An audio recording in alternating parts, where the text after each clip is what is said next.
کیا آپ بھی سوچتے ہیں کہ ڈائٹ سوڈا سیف ہے کیونکہ اس میں شوگر نہیں؟ ریسرچ کہتی ہے جو لوگ اکثر ڈائٹ سوڈا پیتے ہیں ان کا وزن بڑھنے کے چانس ڈبل ہو جاتے ہیں۔ السلام علیکم، میں ہوں ڈاکٹر صبا۔ سائنسی تحقیق پر مبنی مگر سادہ اور آسان صحت کی معلومات کے لیے میرے چینل کو سبسکرائب کرنا مت بھولیں۔ یہ آپ کے اندر سائلنٹلی بیماریوں کا گھر بنا رہی ہے اور اس کی سب سے بڑی وجہ ہے یہ آرٹیفیشل سویٹنرز جیسے اسپارٹیم، سکرولوز، سیکرین، جو آپ کے میٹابولزم اور برین کے سگنلز کو کنفیوز کرتے ہیں۔ نتیجہ بھوک بڑھ جاتی ہے اور آپ کھانے پر کنٹرول نہیں کر پاتے۔ صرف اتنا ہی نہیں، یہ سویٹنرز آپ کے گٹ کے ہیلدی بیکٹیریا کو مار دیتے ہیں اور برے بیکٹیریا کو گرو کرنے دیتے ہیں، اور جب گٹ بگڑتا ہے تو میٹابولزم سلو ہو جاتا ہے، بلڈ شوگر ڈسٹرب ہو جاتی ہے۔ اب اس چیز کو سمپلی ایسے سمجھیں کہ انسولین نارملی تب ریلیز ہوتی ہے جب بلڈ میں گلوکوز ہو، لیکن آرٹیفیشل سویٹنرز جو کہ میٹھے ہوتے ہیں، یہ ہمارے ٹیسٹ بڈز کے سگنل پر انسولین ریلیز کروا دیتے ہیں چاہے بلڈ میں گلوکوز نہ ہو۔ یہ بعد میں سیلز کو انسولین پہچاننے کی ایبلٹی کم کر دیتا ہے اور ڈائبٹیز کا رسک بڑھ جاتا ہے۔ اسٹڈیز نے یہ بھی دکھایا ہے کہ زیادہ مقدار میں ڈائٹ سوڈا ہارٹ ڈیزیز اور لیور ڈیمیج تک لے جا سکتا ہے۔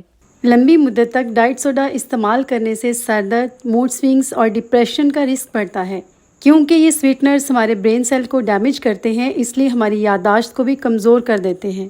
اب ڈائٹ سوڈاز بیچنے والی کمپنیز کیا کرتی ہیں؟ وہ لاجک دیتی ہیں کہ اسپارٹیم تو ٹمیٹوز اور ایگز میں بھی ہوتا ہے، اس لیے یہ مقدار سیف ہے، لیکن یہ بالکل الگ ہے۔ ٹمیٹوز اور ایگز میں وہی کیمیکل ایک کمپلیٹ سسٹم کے ساتھ ہوتے ہیں جہاں وائٹامنس، منرلز، اینٹی آکسیڈنٹس اور انزائمز اس کے ایفیکٹس کو بیلنس کرتے ہیں۔ اب ڈائٹ سوڈا میں وہی کیمیکل الگ اور کنسنٹریٹڈ ہے، یعنی کہ گاڑھا ہے، بغیر کسی پروٹیکٹیو سسٹم کے، اور اسی لیے یہ ڈائریکٹ ڈیمیج کرتا ہے۔ آرٹیفیشل اور نیچرل کا کمپیریزن بہت ہی عجیب بات ہے۔ مثال کے طور پر ہمارے اسٹمک میں ایسڈ ہوتا ہے جو کھانے کو توڑتا ہے، لیکن وہاں اور بھی سسٹم ہوتے ہیں جو ایسڈ کو کنٹرول کرتے ہیں اور ہماری باڈی کو پروٹیکٹ کرتے ہیں، لیکن اگر وہی ایسڈ سیدھا ہاتھ پر گر جائے تو صرف جلا دیتا ہے۔ اس طرح آرٹیفیشل سویٹنر باڈی کے لیے ایک آئسولیٹڈ زہر کی طرح کام کرتے ہیں، کوئی پروٹیکٹیو سسٹم نہیں، صرف نقصان۔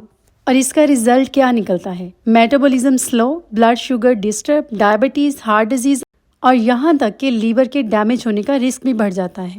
اور سب سے ڈینجرس بات، WHO نے اسپارٹیم کو پاسبلی کارسینوجینک یعنی کینسر کازنگ ڈکلیئر کیا ہے۔